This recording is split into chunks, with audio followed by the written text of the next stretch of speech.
Le monde jugera tes choix, mais toi, assure-toi de connaître ta nature. Cette citation de Barack Obama, elle m'a bouleversé la première fois que je l'ai entendue. Parce que, à une période de ma vie, j'étais complètement perdu. Tu sais, l'une des choses les plus douloureuses dans cette vie, c'est le regard des autres, ce que les gens pensent de toi. Peu importe ce que tu fais, les gens te jugeront. Et très souvent, ils verront le pire en toi, au lieu de voir la belle personne que tu es vraiment. Pendant longtemps dans ma vie, j'ai essayé d'être un bon gars, un bon camarade, un bon ami, un bon fils, un bon partenaire, un bon collaborateur. Mais au fond, je courais après des objectifs qui n'étaient pas les miens. Je copiais des modèles qui ne me ressemblaient pas. Et je ne comprenais pas pourquoi certaines relations m'épuisaient, pourquoi certains projets me laissaient vide, même quand j'atteignais mes objectifs. Jusqu'au jour où j'ai découvert le test MBTI. Et là, crois-moi, ça a été comme un électrochoc. J'ai compris que je n'étais pas paresseux. J'étais introverti avec une grande sensibilité émotionnelle, que je n'étais pas instable, j'étais juste intuitif et passionné, que je n'étais pas trop exigeant, j'étais simplement structuré et idéaliste. Et cette prise de conscience-là, elle a tout changé. Dans ma manière de vivre, de choisir mes projets, de me respecter et surtout dans ma manière d'interagir avec les autres. Salut à toi et bienvenue dans ma chaîne. Je m'appelle Léo et ici, je t'aide à mieux te comprendre, à reprendre confiance en toi et à bâtir une vie qui te ressemble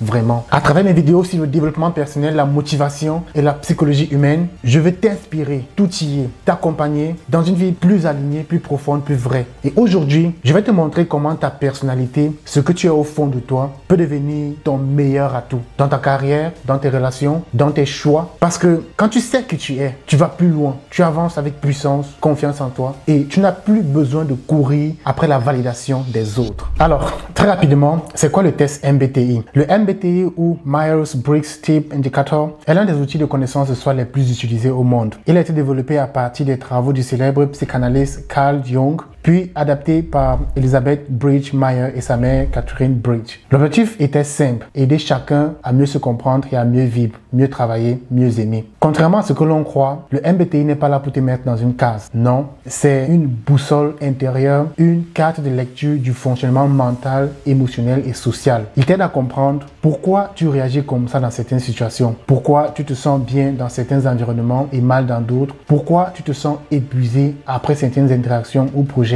même si tu l'as réussi.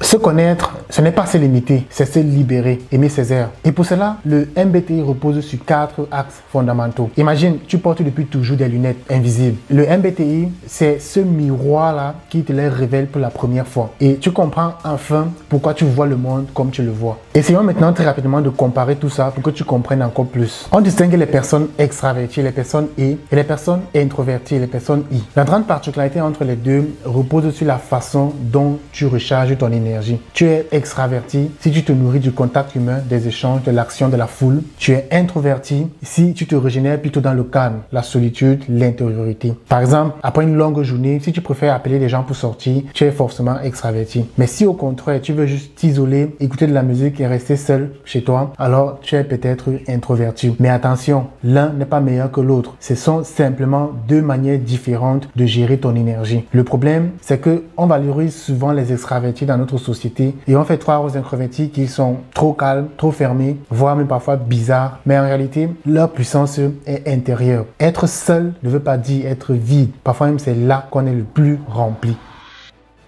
On distingue les personnes sensorielles, les personnes S, et les personnes intuitives, les personnes N. Les S, eux, ils sont tournés vers le contraire. Ils se fient à ce qu'ils peuvent voir, toucher et entendre. Ils aiment les faits, les détails, ce qui est tangible et véritable. Les N, eux, par exemple, sont tournés vers l'invisible. Ils perçoivent des connexions, des symboles, des idées. Ils pensent en termes de sens profond, de possibilités d'avenir. Un exemple simple. Si tu suis une recette à la lettre, tu suis les différentes étapes sans changer d'ingrédients, alors tu es sûrement sensoriel. Mais si tu modifies, tu ajoutes d'autres épices, tu ajoutes d'autres ingrédients, alors tu es sans doute intuitif. Et dans la vie quotidienne, le sensoriel va dire, dis-moi ce qu'il faut faire exactement et je copie. Mais l'intuitif, lui, va plutôt dire, et si on essayait autrement? Là où certains voient des situations, d'autres voient un futur possible. Ça, c'est de Michelle Obama. Être sensoriel, c'est vivre ici et maintenant. Être intuitif, c'est vivre aussi dans ce qui pourrait être. Les gens rendent des idées réelles, d'autres donnent des sens aux faits. L'un n'est pas plus intelligent que l'autre, mais les deux ont besoin de se connaître pour avancer avec clarté.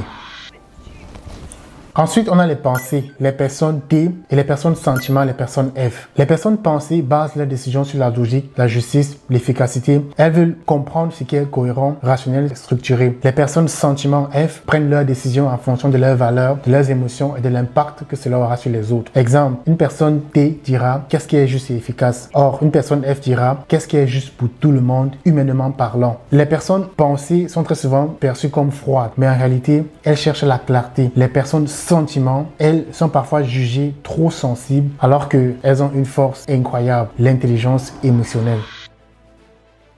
Enfin, on distingue aussi les personnes jugement et les personnes perception. Cette dernière dimension du MBTI t'aide à comprendre comment tu gères ton quotidien, ton temps et tes structures en fait. Les personnes jugement sont planifiées, organisées. Elles préfèrent que les choses soient décidées à l'avance. Elles trouvent de la sécurité dans l'ordre, les routines, les listes, les deadlines en fait. Les personnes F, elles sont plutôt flexibles. Elles vivent l'instant présent et elles s'adaptent selon leur ressenti. Si tu voyages avec une personne jugement, elle a déjà imprimé les billets, elle a déjà tout préparé à l'avance en fait. Mais si tu voyages avec une personne perceptive, elle improvise le jour. Elle découvre au fil du hasard et parfois, ça donne les plus belles surprises auxquelles tu n'aurais jamais pu imaginer. Mais attention, les personnes jugement ne sont pas des maniaques du contrôle. Ils ont juste besoin de clarté pour être à l'aise. Et les personnes perception ne sont pas désorganisées, loin de là. Ils ont juste en fait une autre manière de créer du mouvement et de la magie dans leur quotidien. Cette différence se voit dans la gestion du temps, des projets, des priorités. Et dans un couple, une équipe, une famille, elles peuvent créer des conflits, mais elles peuvent aussi devenir un complément puissant quand chacun apprend à respecter le rythme de l'autre en fait.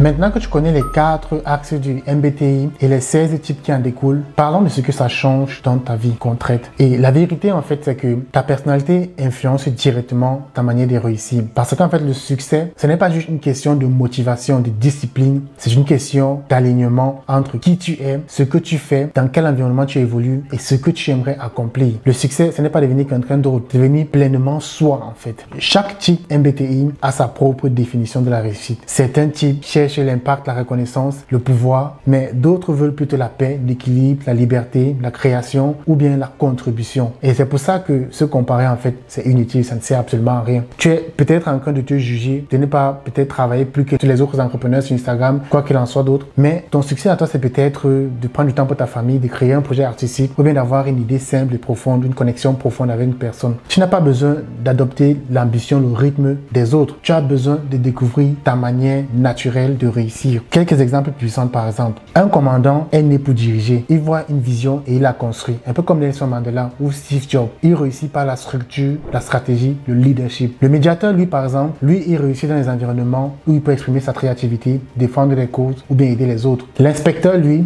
il est calme, fiable, rigoureux. Il est là où il peut appliquer des règles, faire preuve de constance, de responsabilité. Le champion, lui, il inspire les autres. Il encourage les autres. Il réussit en créant de l'enthousiasme autour de lui, un peu comme Oprah Winfrey ou bien Will Smith. Et toi, en fait, tu n'as pas besoin de forcer ta nature. Tu n'as pas besoin d'imiter le parcours de quelqu'un d'autre. Tu as besoin juste d'être toi. Tu as besoin de te reconnecter à ce qui te permet d'être toi, à ce qui te fait avancer naturellement. Et là, tu peux avancer avec plaisir, puissance, clarté et vision. Quand tu marches sur tes propres sentiers, tu n'as pas besoin d'aller vers le chemin des autres. Tu n'as pas besoin de partir là où les autres vont. Non, tu suis juste ton propre chantier, ta propre route. Et même si les autres viennent, ils commencent à raconter, prends plutôt cette route, fais plutôt celle-ci. Non, tout cela ne peut absolument pas te faire perdre ta confiance en soi ou bien te faire perdre ta route parce que tu sais qui tu es, tu sais la personnalité que tu es, tu sais pourquoi tu fais ce que tu fais et tu avances aligné avec tes propres valeurs, tes propres principes et tes propres objectifs dans la vie. Ton propre succès, en fait, tu le décris par toi-même et pas par quelqu'un d'autre. Ta propre manière de réaliser ou bien d'appréhender les choses, tu le décris en fait par toi-même et pas qu'une autre personne vient te dire que voilà, j'aimerais faire ci, j'aimerais faire ça. Non, c'est en fait une certaine preuve de confiance en soi. Quand tu es capable en fait de dire ok, ça j'aimerais le faire et j'aimerais bien le faire, ça je ne veux pas le faire. Là, tu peux prendre toi-même des propres décisions et en fonction de ces décisions-là, tu es capable toi-même de partir et d'arriver quelque part, l'endroit où tu veux toi-même arriver, pas l'endroit où quelqu'un d'autre veut t'imposer en fait, pas l'endroit où on aimerait t'imposer un système en place ou bien quelqu'un d'autre t'impose à aller dans une direction. Non, tu vas dans la direction que toi, tu as voulu partir. Et c'est ça la vraie définition du succès. Le succès, c'est ça, c'est-à-dire être soi-même et accomplir ce que on a vraiment besoin d'accomplir parce que les autres veulent en fait. Et c'est la combinaison de ces 4 axes qui donnent ton type MBTI, comme INTJ, ESFP, INFJ et ENTP. Alors très rapidement, essayons de comprendre comment est-ce que ta personnalité peut influencer massivement tes relations et tes interactions avec les autres. Tu t'es déjà demandé forcément pourquoi certaines relations sont si fluides, comme si l'autre te comprenait sans que tu dises un mot, et pourquoi d'autres te donnent l'impression de parler une langue étrangère malgré tous tes efforts. Je ne vais pas te mentir, ce n'est pas question de chance mais de compatibilité. C'est souvent une question de personnalité profonde. Une histoire vraie que j'ai vécue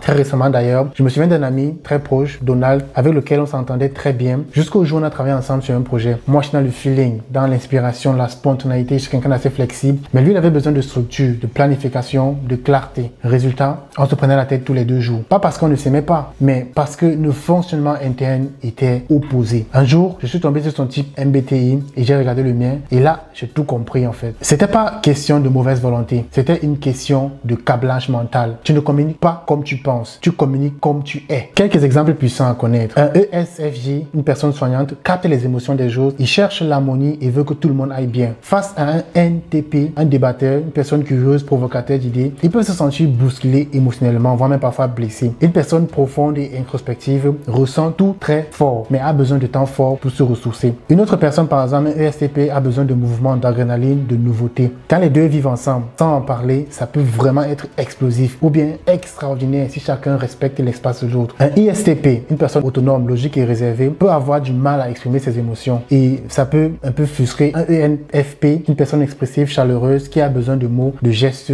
d'échanges. Ce ne sont pas des défauts, ce sont juste des langages différents. Et quand tu ne les comprends pas, tu risques de te faire mal sans le vouloir ou bien de faire mal à quelqu'un. C'est ce que tu dois retenir. Connaître ton type MBTI et connaître celui des autres, c'est comme recevoir une carte relationnelle. Tu apprends à ne plus te sentir rejeté quand l'autre agit différemment, ne plus prendre personnellement ce qui relève juste de la personnalité. Adapter ton langage pour mieux te faire entendre et respecter les besoins émotionnels des personnes qui t'entourent. Quand tu comprends les autres, tu ne veux plus les changer en fait. Tu veux juste te créer une meilleure danse avec leurs différences. Imagine un couple sentiment avec un autre pensée. L'un veut parler du ressenti, l'autre veut résoudre un problème. Ils ne sont pas incompatibles, mais sans conscience, ils vont se blesser mutuellement. Imagine un manager jugement et une équipe de créatifs qui sont très perceptifs, qui aiment toujours improviser. C'est clair que s'ils ne comprennent pas leur fonctionnement, ils vont croire qu'ils sont paresseux ou inconstants. Et si on apprenait tous le langage des autres plutôt que de vouloir qu'ils changent, aucune relation ne peut durer sans compréhension. Et la vraie compréhension commence là où l'ego s'arrête. Et une fois que tu comprends que la plupart des gens communiquent beaucoup plus avec leur personnalité qu'avec leurs pensées, là tu comprends à quel point c'est important maintenant de t'entourer avec les bonnes personnes, de t'entourer avec des gens qui sont plus ou moins comme toi, pour que tu n'as pas l'impression de te sentir à part ou de te sentir trop différent. Parce que crois-moi, quand tu te trouves dans un endroit où les gens ne vibrent pas plus ou moins à la même fréquence que toi, ou bien ne comprennent pas plus ou moins ta manière de penser, alors crois-moi, tu vas toujours te sentir bizarre, tu vas toujours te sentir un peu comme si tu n'appartenais pas à cet environnement-là. C'est la raison pour laquelle il est important pour toi d'avoir un bon environnement, un environnement favorable pour ta réussite, favorable pour ton propre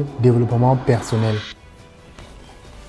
Alors, comment trouver ton environnement idéal pour réussir? Tu peux être un génie dans un domaine et pourtant échouer lamentablement, simplement parce que tu es au mauvais endroit. Le succès, c'est quand ta personnalité rencontre le bon environnement. Jordan Peterson. C'est comme mettre une plante tropicale dans un désert. C'est pas qu'elle est faible, elle est juste pas à sa place. Et toi, est-ce que tu es dans l'environnement qui nourrit ta personnalité, qui favorise ton développement personnel? Si tu es introverti, tu as besoin de temps seul, de réflexion, d'espace, dans le calme. Tu peux accélérer dans l'écriture, le design, l'analyse, dans les recherches. Si tu es extraverti, tu es plus épanoui dans les interactions, dans les échanges, dans les environnements dynamiques, dans les foules. Tu peux briller dans le commerce, dans l'enseignement, dans le personal management en fait. Si tu es structuré, tu es naturellement bon pour organiser, pour planifier, pour gérer des projets. Tu as besoin de clarté pour te sentir à l'aise. Tu es flexible, tu excelles dans l'imprévu, dans l'adaptation, dans la créativité. Tu as besoin de liberté et de mouvement. Si tu es sensoriel, par exemple, tu as besoin du concret, tu as besoin de la précision. Tu feras des merveilles dans les domaines pratiques, artisanaux. Si tu es intuitif, par exemple, tu es dans le monde des idées, de vision, de l'innovation. Tu es fait pour imaginer, anticiper, inventer l'avenir. Et le piège, en fait, c'est de vouloir ressembler à un autre type au lieu de te respecter toi-même et de respecter toi-même qui tu es. Pendant longtemps, je pensais qu'il fallait être extraverti pour réussir. Je me forçais à parler plus, à sortir plus, à réseauter. Mais au fond, ça m'épuisait en fait. Le jour où j'ai compris que j'étais naturellement plus